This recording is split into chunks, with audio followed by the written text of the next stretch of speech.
Hi, everybody. We're missing you, New Jersey nerds. Hope you enjoy our time together today. I am super excited to be here. I am JoEllen McCarthy. I have the privilege and honor of being an educator, guest teacher, literacy coach, staff developer who visits many schools and classrooms. I am also the Educator Collaborative Book Ambassador. And I am joined today by my dear friend and amazing mentor author, Charles Smith Jr. Hello, hello, hello. Charles and I are going to talk to you a little bit today about some work that we hope will inspire you and continue to validate the great work that you're already doing, getting kids excited about the power of shared stories and mentors, because we know mentors matter now more than ever. So we hope that you'll keep in touch with us, stay contacted, share questions, comments, and reach out and let us know how you've been inspired by other mentors and students in your lives. All right. Sure. Without further ado, I'm going to just share the screen for a moment so we have an image for our conversation. Here we go. Okay, so speaking of mentors, when Charles and I started talking about this session, we were thinking about how there are so many different levels of mentors from our personal, professional experience, and we started thinking about that. And one of the things I wanted to begin with was thinking about, as an educator, as a teacher who has the opportunity to work closely with other students and teachers from various ages, it's so important that we are thinking about our role as a coach and as a mentor in every capacity. So a dear, dear friend and amazing literacy coach that works in Maine, Susan D., she shared a recent anchor chart that she's been using virtually with her teachers and her families to talk about the role of partners and, in a way, how our teachers and our families can be mentors from homeschool connections. And I just absolutely love the one image in there that reminds us the importance of being a cheerleader, because we want our kids to be empowered to be successful where they are. And that's what mentors do for us in our lives. So I am very, very privileged to work with people like Susan D. and Roderick Peel, who is a coach, a teacher coach that I work closely with in Northern Parkway. And the kids, which I can't show you their faces, but the kids that I get to work with who inspire me every day. And Charles Smith, of course, being a mentor author and a friend, it's so important as we talk about this role that we're going beyond the book and the kids see the faces and know more about the people behind the books. So, Charles, you want to talk a little bit about mentors in your life? Yes, I've had mentors at a few different stages in my life, helping me to develop my creative talents. But I think the biggest thing that a mentor does for you, particularly in terms of talking about writing, is to see more of the possibility of what something can be, as opposed to hearing all the things we do wrong with writing. Because when you're in school, it's the nature to, you're obviously teaching kids, but if their spelling is off, their punctuation is off, if all of those structural things are off, it could come off as just negative, towards the learning writer. So the mentor capacity allows you to focus more on the development of the writer and understanding there's going to be misspellings, there's going to be punctuation things, but if the mentor can help the writer get their point across and establish what their point is, what they're trying to say in the first place, then the quote unquote negative things don't become so negative. They become more like, okay, this is how we make it better. We make sure that these words are spelled right. We make sure that this punctuation is used. But the biggest thing that a mentor is going to do is usually they're going to be older than you. So they've already made those mistakes and they're helping you to see the big picture. So I take great pride in that role as a mentor, particularly in sharing my failures and some of the difficulties that I have with writing, because often with writing, since it's something that literally just gets pulled out of your brain onto the page, we could just live up there. In other words, saying to yourself, like, a sentence may form in your head, but you may be like, nah, that's not good. Nah, that's not good. So even if you're staring at a screen or a paper for 10, 15 minutes, it doesn't mean something didn't pop into your head. It just means you're afraid to put it down. You're trying to be perfect in your head. And a mentor is going to be good about helping you just get stuff out of your head and get it onto the page so that then you can start working. I love that you referenced, the mentor to supportive role. And I think that we see kids being mentors for one another. And when we use our Yeah. students' work and our students' examples as part of the Yeah. mentor process, I think that's really essential. So thank you for saying that. You also used a word that I absolutely love, which is possibilities. And I think there's Mhm. power in possibilities. And so with Yeah. mentors, they help us see those possibilities in their own work and imagine what's possible in our own lives. So that's something that brings me back to a conversation we've had before about thinking about how we can think across reading, writing, and life lessons using Mhm. books like yours and other books. So just for a moment, I want to share a visual with everyone about the importance of this role of books as co-teachers.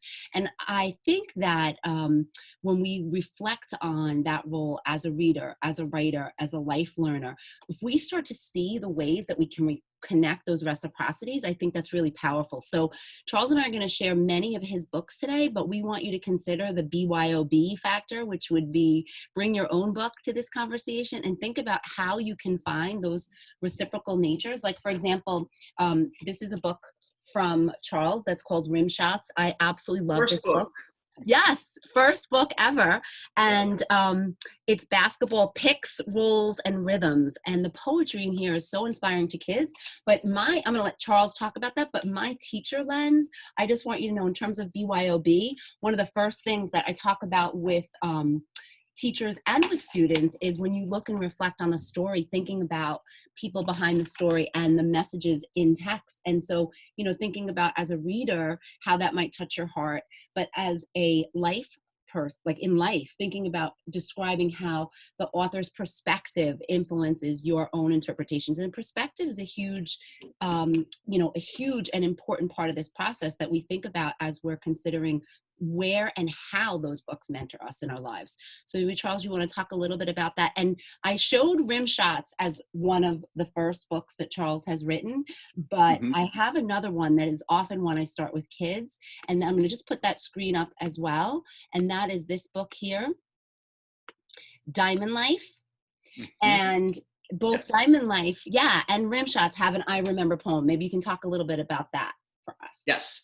So when I did rim shots, the idea, and I won't go into the full backstory of it, but I basically had the pictures first. And then I decided to write the words to the pictures. So when I looked at that picture, the one that's used for I Remember, there's a little boy, he's underneath, far underneath the basket. I basically remember being in that position where you're learning how to play. Doesn't matter how tall you are when you're that age, you're so far away from the rim. And so I literally said that. I says, I remember being so small, wondering how I'd ever get that big orange ball to the rim that seemed so far. And that just triggered all of these other memories. And ironically enough, this is one of the slides that I show when I speak in schools, because the one thing that there's a variety of things that can trip kids up when it comes to writing, the biggest being expression. What do I write about? What do I talk about? And what this allows them to focus on is saying, hey, you're different than the person next to you by simply existing. Even if that's a twin sitting next to you, you're not them, you're you.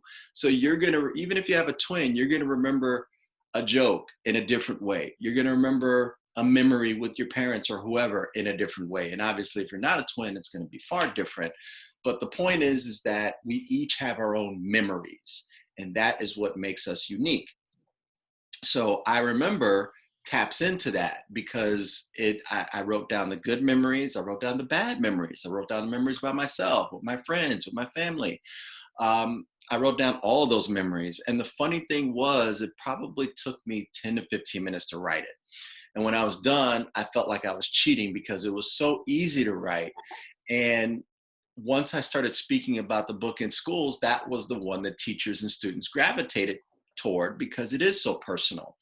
And so, since that was the case, when Diamond Life, the baseball book, came out years later, it's a different sport, but it's the same sentiment. Picking up the bat for the first time, striking out for the first time, getting hit, like all of these memories. And ultimately, the focus and the kind of the kernel of knowledge that you can get from those two pieces is that each one of us is different. And so if you can just focus on what makes you different. Now you may think, well, I'm not the fastest or the strong. It doesn't matter. You don't have to be some superlative. You just have to be you. And you don't even have to try to be you. You're just you automatically. So for instance, my dad has 12 brothers and sisters. His life is a whole lot different than somebody else that was maybe an only child. So you may not even think about that. You may be an only child, and not many people are that, So as long as you can tap into your personal memories and experiences, then you'll always have something to write about that's personal and unique, and that will resonate with people because it's true. Okay, so in case you can't see the smile that I can't stop.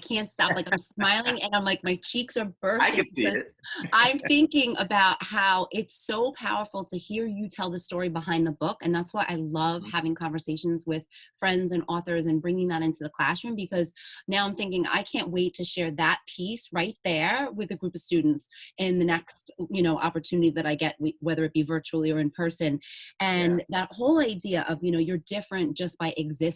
I love yeah, that. That's just such a powerful line. I'm thinking with older students moving away from, just looking at the I remember. I mean, memories and moments in people's lives. That's something that your books really lend themselves to do for kids. They can find the time to say, oh yeah, I may not write about baseball, or I may not write about basketball or football, but I can take that same structure, and that's something that I can follow and think about the memories and moments in my life that are important to me.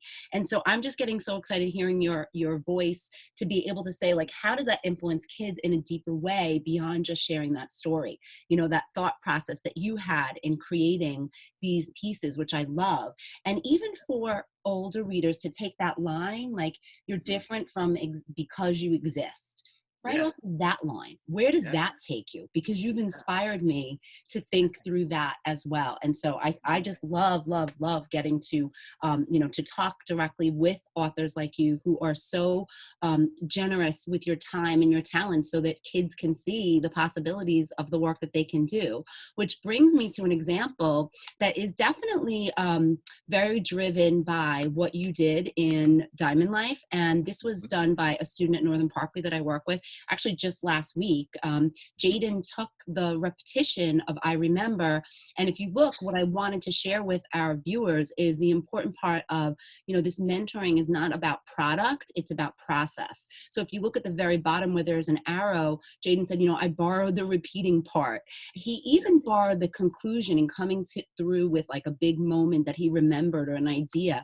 And I think that's the key to the mentoring with kids, with their own work, student work. Like, what did you do as a writer? What did Charles do as a writer?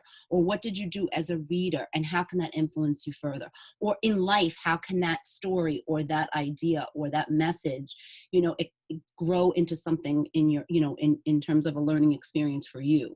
So I love that. And I know we talked about this whole idea of mentors and having, I say CIOs a lot because it's like chief inspiration officers. And I refer to that with kids. And I yeah. feel like I you like that. are that.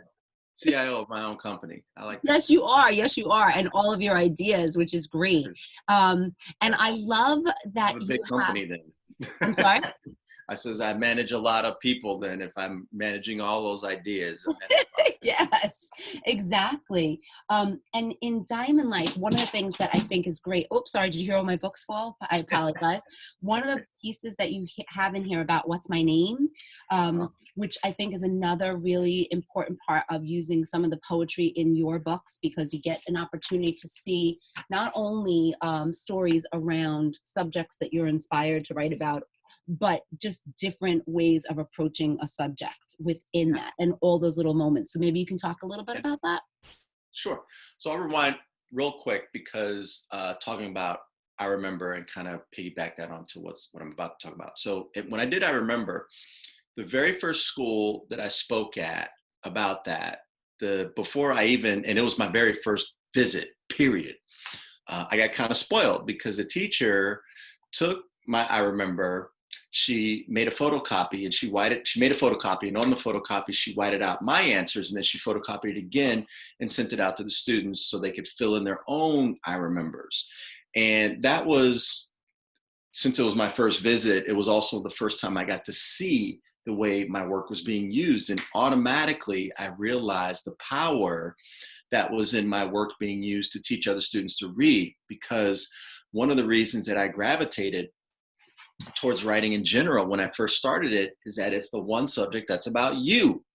So when I do workshops and we would talk about, I remember I say to kids, I don't care if you copy off somebody's paper, if you're gonna be lazy and stuff, but if you just look at what the exercise is and talk about yourself, the person next to you, particularly if you're a boy and the person next to you is a girl, and you're just copying their page, you're basically devaluing yourself. You're not even saying you're worth anything.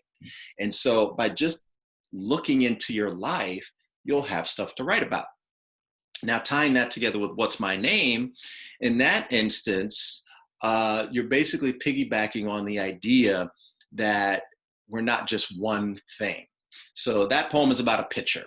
And a pitcher, I coach my sons in pitching, and you have first the way you pitch the ball, then you have a variety of different pitches, and then how batters look at you like, oh man, that's the heater. He throws really hard or really fast or does this or does that.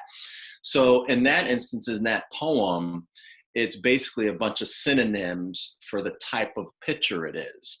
But we can apply that to our regular existence by looking at ourselves as a variety of different ways. So like for me, at this stage in my life, at one stage in my life, I was only a son and a grandson and a brother. I was not a husband. I was not a father. Now I've added those. and that's kind of the way we all are. We're always ever changing. And those just define me measurement wise, father, son, brother, measurement wise, meaning that's how you can identify me. But now I am a poet. I am an author. I am a photographer. I am a ninja warrior. I'm a variety of things. And so that poem, even though it's very specific to baseball, it's a reminder that each one of us, no matter how old or young, we're not just one thing. We're ultimately all a human, but we're not just one thing. And so that's the focus of that. And then the existential part, like I said, is we're more than that. I love that. You said so many important things like getting kids to think about centering themselves. It should always be student centered, and that kids see value in who they are, what they have to say, what they have to write about, same thing, what they want to read, and being able to recognize too that we're all ever changing. And so even what we're reading and writing and thinking about from time to time, being critical as we are, experiencing things in our lives, and being aware of that. And I think that's such a powerful exercise with regards to that piece as well. And I didn't share the screen that has the poem, so if you don't mind, I'm just going to put that up for a second, so if people are watching this and want to share that with students, they don't have it. I do want to mention that if anybody is in virtual reality world that we're living in right now, wanting to share a text of any kind, the School Library Journal has put together a list of the publisher's policies for read alouds and sharing books from beginning to end, or excerpts of books, and I would definitely recommend that you take a look at that. So if we were to look at the book, Diamond Life is that Scholastic? Sorry, I just said Scholastic. Scholastic, yep. Yeah, see, I was right. Okay, good. So with permissions from Scholastic, we'll just show you this inside text. Oh, it would be helpful if I hit share screen. And then I was going to ask you while I do that, Charles, because I forgot to ask you this, would you perform one part of your, how you do that when you introduce yourself and you kind of go through, because that's such a thrill for kids to see. I'm going to share your screen while you give that a thought, share screen while you give that a thought. And so teachers can see what's my name. Funny thing is, I can try to do this poem. I think I remember it. So if I mess up, it's okay. I gave the little caveat, but it's funny because a lot of my poems, like I used to perform this poem in schools. And since it's no longer in print, that's the reason that I stopped. But the funny thing is, once I kind of start, it's like hitting the play button. It's like, it just goes. So I'll see if I can do it. Because I have to not think about it. So if you see me wandering, my eyes are wandering, it's because I'm trying not to think about it. All right. They call me the dominator, the mount intimidator, the missile throwing high and tight strike activator, plate painting pinpoint precision locator, K accumulator.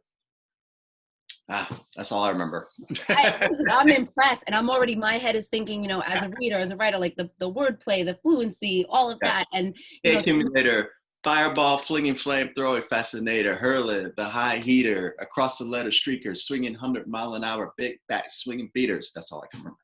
I love that. I also love the idea that, bringing in like spoken word poetry is a way to connect kids to use, music and lyrics, and think of the power of that to influence, what the possibilities are even further in terms of learning and experiencing and, gaining, accumulating, and, Yeah. thinking about what they're learning. So I love that. I love that. I love that. I love that. And I think Yes. that's such a great experience for kids. So I've seen you perform in front of kids so many times, and I know how powerful it is. So I'm excited that you're giving us these little pieces Yes. that If I was to people. look at it real quick, I could probably do it again. But the reason that one a little bit trips me up is there's another poem in my book, Hoop Kings, which uses the same rhyme pattern, that aider, that aider is someone who does K accumulator, five off, flame fascinator. The poem is Tracy McGrady in my book, Hoop Kings. And so they both use that style. And it was funny because when I would speak in schools, they didn't always mesh, but I would start thinking of the other one as I was performing the one, you know. So So this is off our, plan, but you just said Hoop oh, Kings, and it made me think of, you should probably share with everyone that they're going to have a new mentor text because of the Hoop Queens mhm. 2.0, right? Can you Yes, share that? Is Who that public? Kings 2.0. Yep, Who Kings Hoop 2.0. Kings, sorry. Is that public information now that I just spilled your secret? No, I've been advertising it. It should be out next year. I turned it in last year, and then it takes well, not 2 years, but it takes a year, and then all of that. Okay. But it'll be out next year. And the fun thing about doing that is often when you do one book, it's easy to kind of remix it, because you say, oh, well, I had this kind of poem, I had that kind of poem. Let's keep those kinds of poems. So that made it a little easier in that regard. Um, but the thing is, you're dealing with, pro athletes, and with pro athletes, they often have nicknames that they've had since they were a kid, or they've had a acquired nickname since the way that they played when they reached the pros and things like that. So they develop an identity. And so many of the poems in Hoop Kings focus on those identities that they've developed, as well as some that they've just kind of had for a while, like LeBron James. Like he was on the cover of Sports Illustrated when he was 16. So, he's been in the public eye for quite a while, quite a while. So his poem, King James, is fitting because, his name and the fact that he's been around. Whereas some of them, like let's say Kyrie Irving, it's more about his style of play, which is more like he handles the ball, so he's kind of a magician with the ball, so he's called a magician. Um, so whenever I'm doing poems for something like that, I'm looking at, again, and this kind of goes back to what I was saying with the "What's my name," is all the different variations of the way you can call somebody by something that's not just one thing. So even in the case of Kyrie, where he's a magician, okay, well, you have different kinds of magicians and you have different magic tricks that they perform. So that allowed me to expand out the poem, as opposed to just saying, oh, he's going to make it disappear. Poof. Okay. That's the end, like you build on that. So, the same way I remember in Rim Shots and Diamond Life, that was the same approach that I took to Hoop Kings 2.0. Is the reason it's called 2.0 is because it's just a more modern version of the first one. Well, I'm familiar with the book, so I'm thinking about how maybe you could share some of the techniques you did in the book, like with regards to, like, there's tons of back matter in there about Hmm. about the individual players. And I think, again, that's another layer that kids can look at Hmm. your work and say, how could I do this as if I want to share, or if I'm doing some research. It's just another innovative, creative way to Yeah. demonstrate and share and teach the reader, which is what we want to empower kids to do. So maybe you can Yeah. just talk a little bit about that, like especially with the Shaquille O'Neal, the way you have Yeah. this The shoe. there, the She shoe. killing the Yeah, shoe. kids love that. Oh, I should have told you to have the shoe ready for us today. Oh, I got the shoe ready. The shoe Oh, is hold on a already second. right next to me. Hold on. Drum roll, It'll take people, up if the you haven't screen. seen this. It'll take up the screen. The Shaquille O'Neal shoe. So just to give you a point of reference, these are my shoulders, and my shoulders are not little. I'm a big, strong guy. As you can see, they cover my shoulders. Oh my So God. that gives you an That is idea. such perspective, because like here's my phone. Yes, exactly. Like my So phone like is on the imagine charger. This is my little neck pillow that I travel with. I keep it next to my butt. And so, not even this goes across my shoulders. This goes all the way across. So, so wild. So yes. wild. And that's such a hook for kids too. I mean, you Oh, happen for to be, sure. someone who has a variety of experiences that, all kids, whether you're sports fans or not, are so engaged and motivated to learn more about you and your process and your experience. And then to see how you took that life experience in your former life, right, as a sports photographer, and then turned it into this now very powerful opportunity to share your words. And I love that. So I'm really Yeah. grateful for you for that. So thank you. Yes. Um, I'll talk real quick about the LeBron James poem since I brought him up sure.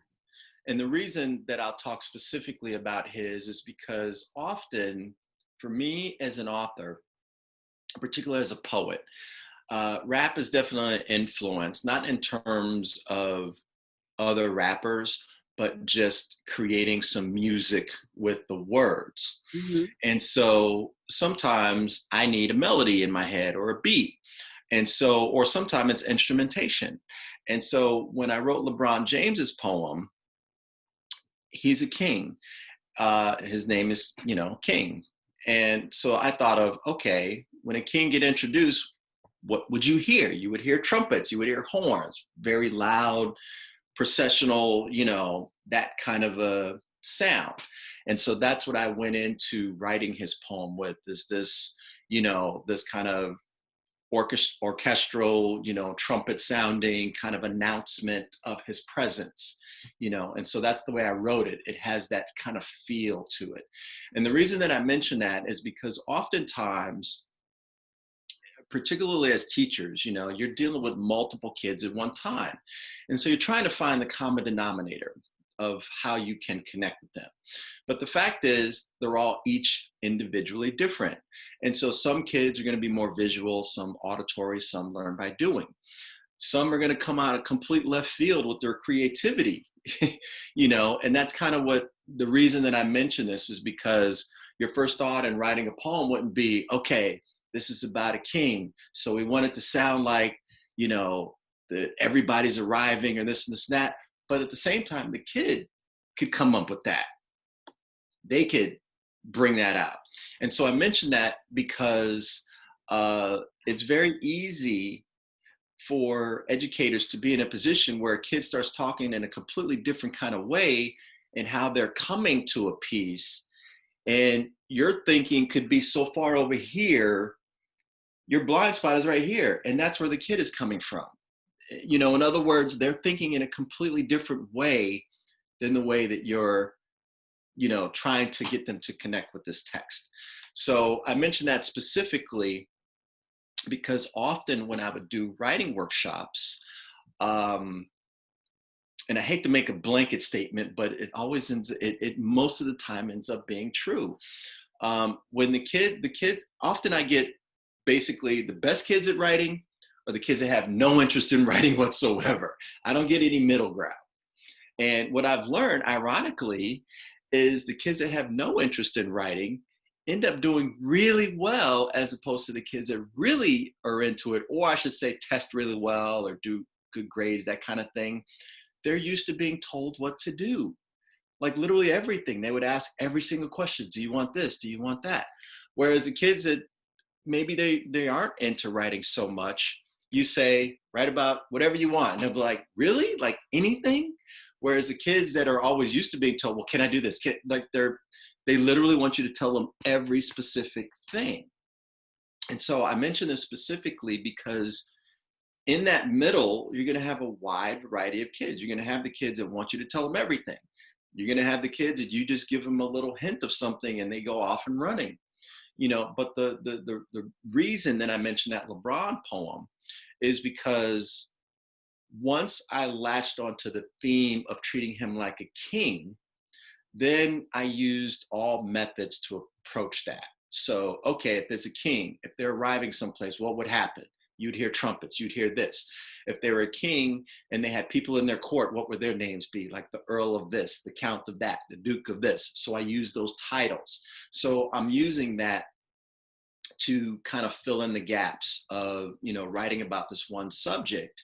And, as teachers and educators, you're going to see that full spectrum. You're going to see somebody that completely goes out on a limb and can really go super creative. And you're going to have the kid, you got to tell them everything. And that may be your best student. They need to be told everything about, you can do this, you can't do that. You can do, write about, so I mentioned that because I was the outlier, when it came to writing. But and my teachers didn't always quite understand it, the approach that I was taking, but they appreciated that I was coming to it in a different way. I was solving the problem in a unique way. So take that for what it is. Well, I think you brought up so many valid points. I think one of the most important things that we can do as educators, flipping the lens a little bit, is just being able to, to support kids, to give them a scaffold and guide them to be independent and hope. And not hope, but with practice, because it's that gradual release of responsibility, right? So show me, help me, let me. So some kids may start off with needing a little more structure and guidance, and then given free reign, can then kind of dig deeper into that. And I was thinking as you were talking that I think that's what's so powerful about using mentor texts with kids, because they may start off saying, wow, I can write about this subject in this way, or I could write like this author. And we want them to kind of step back and start naming and noticing what exactly the writer has done and why, and then think about what in their own lives they can do. And it doesn't have to stay true to that content, nor does it even have to follow the same structure. It's borrowing the ideas. That's what expands our possibilities, because then they can walk away. It's an experience they can apply to any text, because they're internalizing what strong writers do and having that influence from you. Like you were talking and I was like, oh, I had to pull up because I didn't want to get away from the table, but like a primary version of exactly what you've done. There's a new book called, fairly new book called The King of Kindergarten by Derek Barnes. And in that book, it's such a celebration of, a child envisioning himself like a king and what that looks like starting. And it's a beautiful, beautiful story. And I love the fact that it's about starting school and all of those same ideas in taking that, opportunity to connect it to being a king and what that would be like is a great play on words. And so, I just see there's so many possibilities when we can actually stop and say, okay, what do? We use metaphor, or we use, different scenarios. We can get into this framework that way, and then kids are free to go and run with it. And we hope that's what they do. Which brings me to your two powerful I Am books of poetry, which I'm just going to share the screen if people don't know these books, which I absolutely love. There is, sorry, always takes me like a second or two, a little delay. I apologize. So Charles wrote I Am America and I Am the World, which are two beautiful photo essays that celebrate kids. And I want you to talk a little bit about that for a moment, if you don't mind. Yes. So I Am America was inspired by the tragic events of 9/11. I recently did a read aloud with I Am America, and I told kids where the idea came from. And it came from not the events themselves, because I knew people would write about that. To me, it wasn't about that. It was about what our country actually is. Because what I was seeing at the time, I was seeing lots of signs, lots of protests to people that particularly were of Muslim faith and practiced the Islam religion, was hearing that phrase, that unforgettable very racist phrase, go back to where you came from. And I'm listening to this, I'm like, I don't see any Native Americans saying that. That's the only person that can literally say that. Everybody else here is American, plain and simple. Um, we're a country of a lot of different cultures, a lot of different races, a lot of different religions. And the average person knows that, but there's that, scourge of ignorance, the lack of knowing something. And so to me, it was like, you know what? I think there needs to be a book where we can just see what American kids look like and to acknowledge these religions, to acknowledge, I got lots of letters from Mormons. I got lots of letters from Amish because their religion is simply mentioned. Like you and I, as educated adults, we know those religions exist, but if somebody ever mentions them, or somebody may not ever mention them, and then the fact that you just say it gives it acknowledgement, which means it gives it life. And so that's where I Am America came from. And then I knew that I'd always wanted to follow up I Am America with I Am the World, because I Am America ultimately celebrates what we gave to the world. I'm the World flips that, what the world gave to us, because our country is strong because of the different cultures, because of the different religions, because we can eat Chinese on Monday, Italian on Tuesday, Mexican on Wednesday, those things come from the world. And so that's still what makes our country strong. So basically, I Am the World kind of takes a step back from our country and say, okay, this is the influence that the world had on helping to create our country. And so the two go really hand in hand with culture, because for I Am America, we get to see these religions, like I said, that were never mentioned before. And then in I Am the World, kids get a bit of an education on other things that are going on in the world, and also maybe finding a connection to their own relatives. They may say, oh, I knew that, that's why we eat bratwurst. My grandfather's from there. I didn't know that. It helps them make these connections, particularly through food, because food is very culturally relevant. And so, I had a lot of fun doing the two of those books because it was important to just show the representation of our country in the world. I'm so glad that you brought all of that up. And I think that's one of the reasons that I love the book. I just love also the photo essay and the celebration of, the diversity and inclusivity of our world in that way. And kids starting from very young to old need to continue to have those conversations. And, you hit on something when you said, when you acknowledge something, it gives it life. So, you can look at an extreme, more complex story that could address racism or stereotypes and have the same opportunity then to have conversations through stories. Stories are so powerful because they can invite those conversations. And, children are with us, for portions of the day. We don't know what everyone's home life is like. And so we have to create a community that is respectful and mindful and accepting of the beautiful, diverse world that we live in. And that's, one of our responsibilities as we're teaching and reaching, we hope, kids' heads, hearts, and hands. So thank you for that. Yes. So we talked about you sharing a little bit about how you've used that book in your presentations, and also how it's an inspiration, again, to get kids to go beyond the book. So I'm just going to pull up the screen so that you can see it, and if you want to cheat by looking at it, but I know you do. Yeah, this one I have to look at. I don't have these memorized because I actually update them on a regular basis. Yeah, which is great, which we love. Thank you for that. So I'm putting this on right now, and here we go, going beyond the book. Yes. So what I do when I do a school presentation, school visit, I do I Am the World, and I do I Am America, and then I show them this. This kind of has replaced my Q&A session, because over the years, I think any author will tell you, after speaking 20 years in schools, we get the same questions pretty much all the time.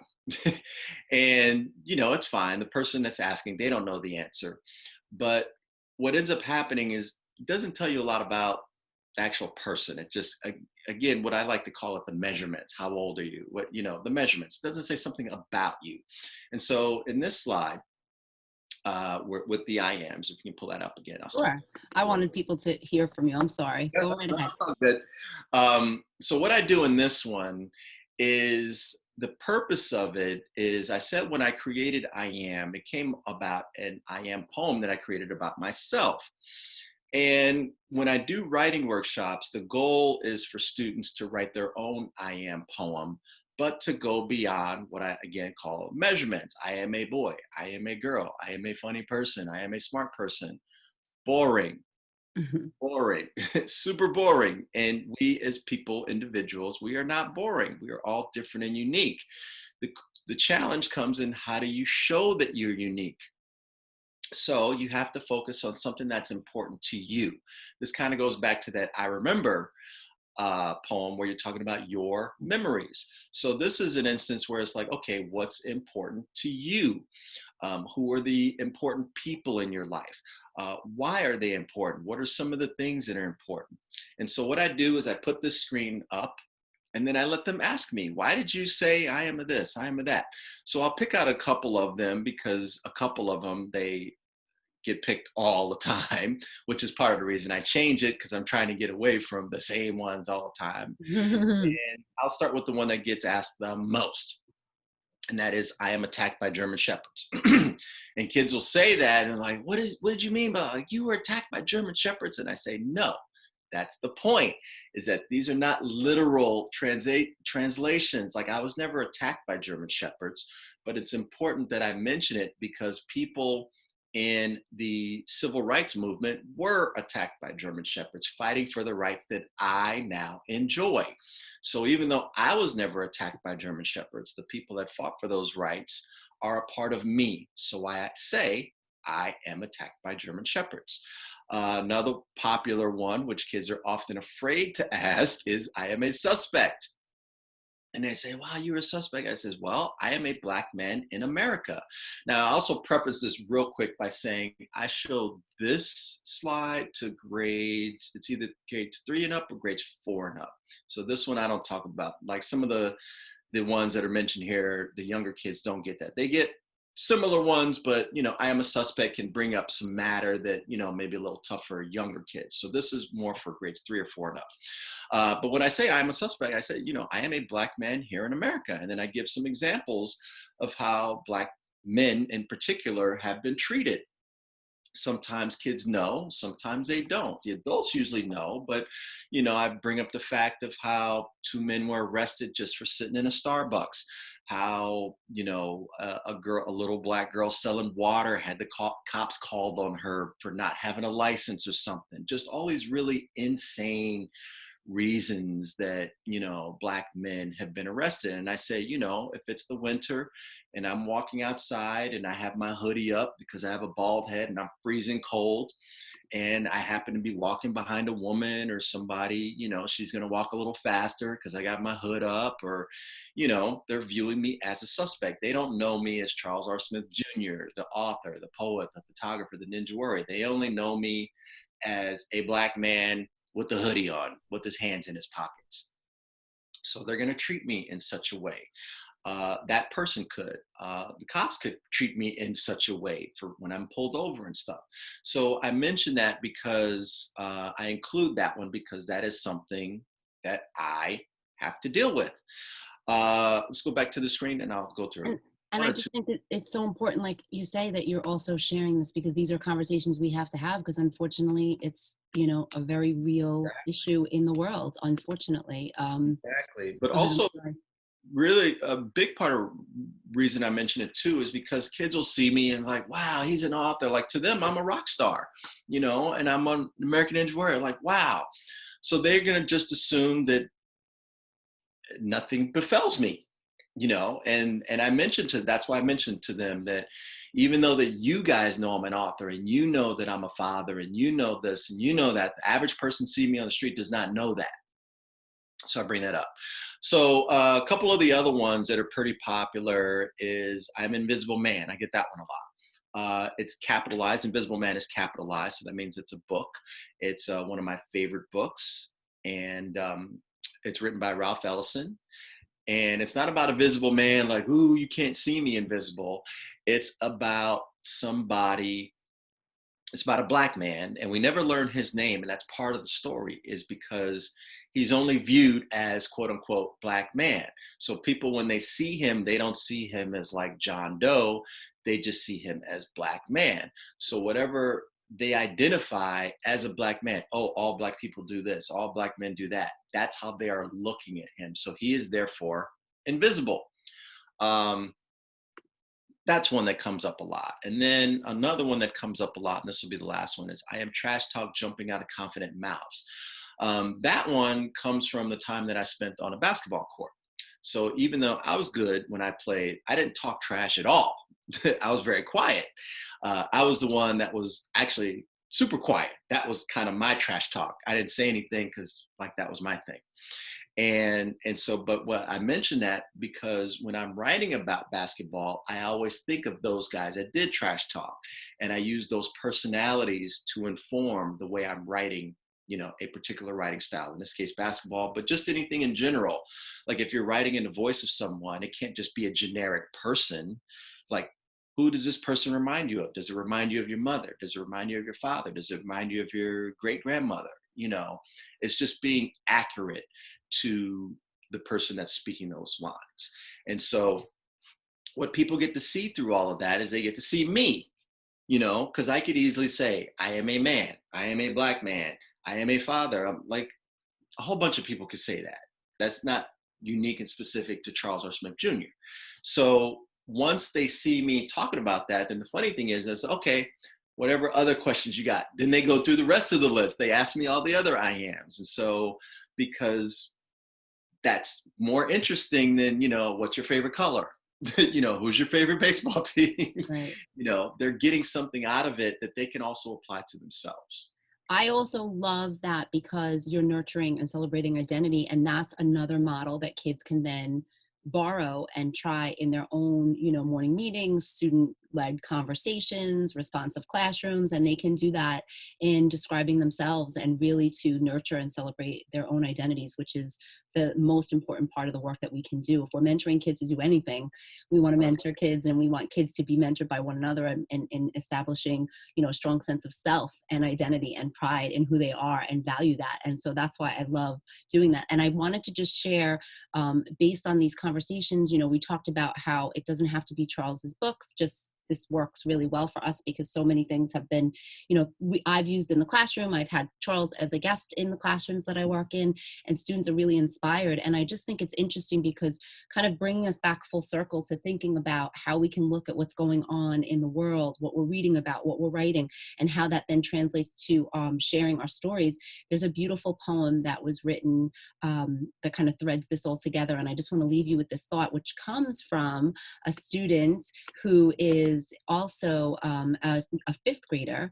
And I think if you just take a moment to look at this when you can, thinking about how she really took the idea of, what did we learn from this author and this mentor, and how can we take that to now something we want to write about, that we care about. And I just think it's so powerful. And you just look at her first and last line, take time for now, take time to live.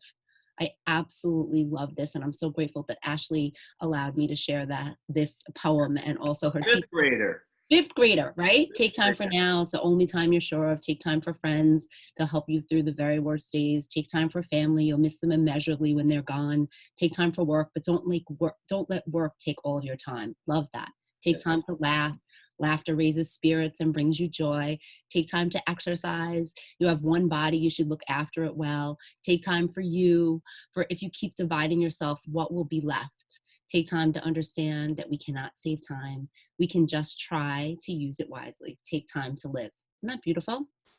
Awesome. That's So beautiful. So beautiful. And so, if we kind of come back to all this, thinking about mentors and how we use the books and the people around us, to name and notice what they can and do for us and influencing our teaching, our living, our learning. I think it's really wonderful. So I'm grateful to authors like you and amazing teachers and students that I have the privilege of working and learning alongside of. And thank you, Charles, for your time today. And thank you for allowing me to just talk. Well, great. It's that, that conversation that kids, when they get to, tune in and they can see what they've learned from behind the book is so important. So thank you. And if you want to stay connected with Charles or myself, or if you have questions, we can both be reached through Twitter or through email. And I can just put that up if you want on the screen that has our contact information. Charles is CRS JR at Twitter, and I'm JoEllen McCarthy.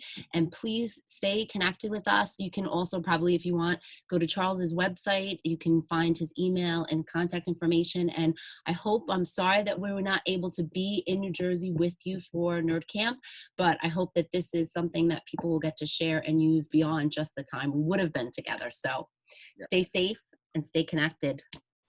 Yes. Thank And you. keep writing. Yeah. Keep others writing. Exactly. All right. Thank you so much. Be well.